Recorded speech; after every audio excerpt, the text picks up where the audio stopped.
माता दी, हम लेके आयल बनी आप सब खातिर एगो प्यारा सा झूमर के गीत, नाच गीत। अगर आप सबके अच्छा लगी तो हमारे चैनल के जरूर सपोर्ट करब, लाइक करब, सब्सक्राइब करब, शेयर करब, बेल आइकन के जरूर प्रेस कर देब ताकि हमार नया वीडियो का नोटिफिकेशन आप तक जाए। और गीत पूरा जरूर सुनब। अगर अच्छा लगी तो कमेंट करके ज़रूर बताएब कि गीत कैसन लागल हटे। तो चलिए सुनल जाओ प्यारा सा झूमर गीत, नाच गीत। ए जी सुतला देवर के जगाई कैसे, ए जी सुतला देवर के जगाई कैसे, पियवा गईले कलकतवा बोलाई कैसे, पियवा गईले कलकतवा बोलाई कैसे, देवरा के कहाला पर करेला बहाना, देवरा के कहाला पर करेला बहाना, सासू के कहाला पर करेली डरामा, सासू के कहाला पर करेली डरामा, ए जी पियवा बिना रहल जाई कैसे, ए जी पियवा बिना रहल जाई कैसे,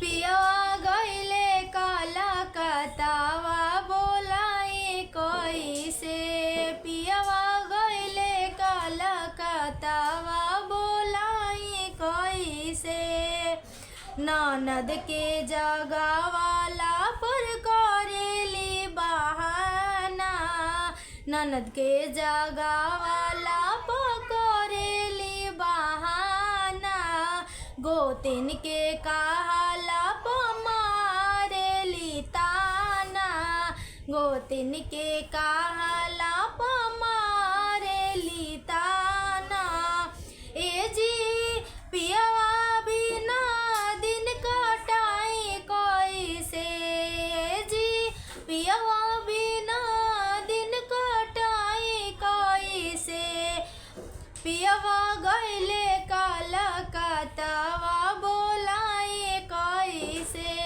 पियवा गईले कलकतवा बोलाई कैसे, ए जी सुतला देवर की जगाई कैसे, ए जी सुतला देवर के जगाई कैसे, पियवा गईले कलकतवा बोलाई कैसे, पियवा गईले कलकतवा बोलाई कैसे।